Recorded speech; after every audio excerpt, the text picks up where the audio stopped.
Kicked my wife out for trying to force my daughter to do things that make her uncomfortable. I am a father to my daughter Emma. My first wife and I were middle school sweethearts. Emma was a happy accident and we were thrilled to be parents to her. But my wife died while giving birth to her. I remarried in a year and a half to my second wife Samantha. She was also struggling raising her son Tom due to financial difficulties. It was a marriage of convenience and we were very open about that. She would be a stay-at-home raising both kids while I will financially provide for them. Samantha always gave her son preferential treatment emotionally, which I never took issue with. After all, she was my daughter, not hers. But I always provided equally for both of them because I always felt obligated to be fair with both of them. There were not any major issues growing up. Both kids maintained a healthy relationship with each other while maintaining a bit of distance. My first wife and I both had an insurance policy. It was paid out when she died. For some reason, we once randomly talked about what we would do with money if one of us passed away. We both decided it would go to our kids, and if we didn't have a kid then the surviving spouse should travel the world. I have kept that money in a trust that has grown over 17 years and has been yielding significant profits, and now, it's quite a bit of money. I have never borrowed even a penny from it because it belongs to my daughter and I am just a guardian. This year both kids applied to colleges and Emma got into the Ivy League with a full scholarship. Our plan was if Emma did not get a scholarship, I would pay her tuition with the trust. Tom also applied to Ivy League and got admission but without scholarship. He and I both discussed our options and I told her that I can help him with living expenses while he pursues his studies. But I can't afford the tuition without getting a massive hit. He was understanding and said that he will take out a loan for it. It was settled then. Or at least, I thought it was. One night, Samantha asked me if I can pay his son's tuition with the payout. She knows the width of that policy. I was startled for a second, but I said I will think about it.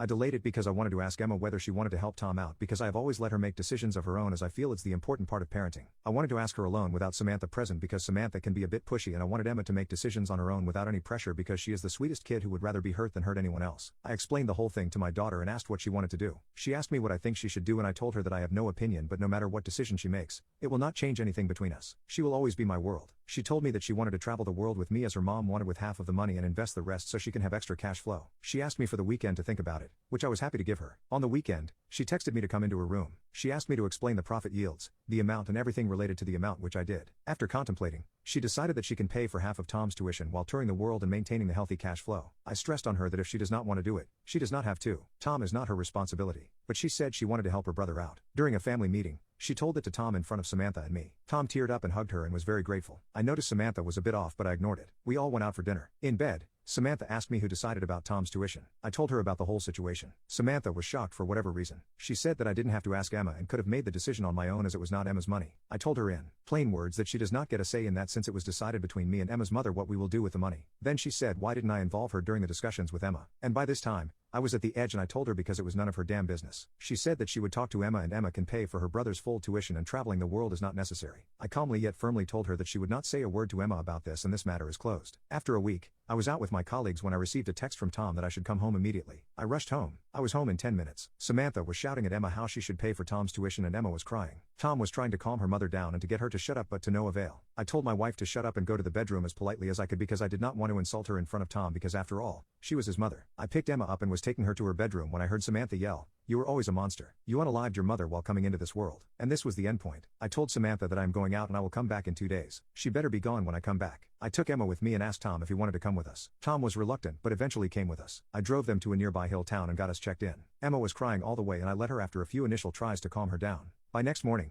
we met at breakfast. Emma's eyes were swollen with crying, and Tom basically got to his knees and apologized for his mother's behavior. Emma told him that it was not his fault. We three had a heart-to-heart discussion once Emma and I had talked in privacy where Emma was reassured that she wasn't responsible for anything. Emma will still be paying half of Tom's tuition. I also talked to Tom and told him that I would be divorcing her mother and there is no turning back from that. But that doesn't have to change my relationship with him unless he thinks otherwise. He asked me to consider my decision and I asked him if what I was doing was unfair. He said no and he understood. By the time we got home, my parents were already there and Samantha was gone. My parents asked about what happened and apparently, Samantha had fed them half a story and told them the whole tale. They were furious but tried to lower the temperature and asked if there is any way to make amends. I told them that my decision is final. I have served Samantha with papers.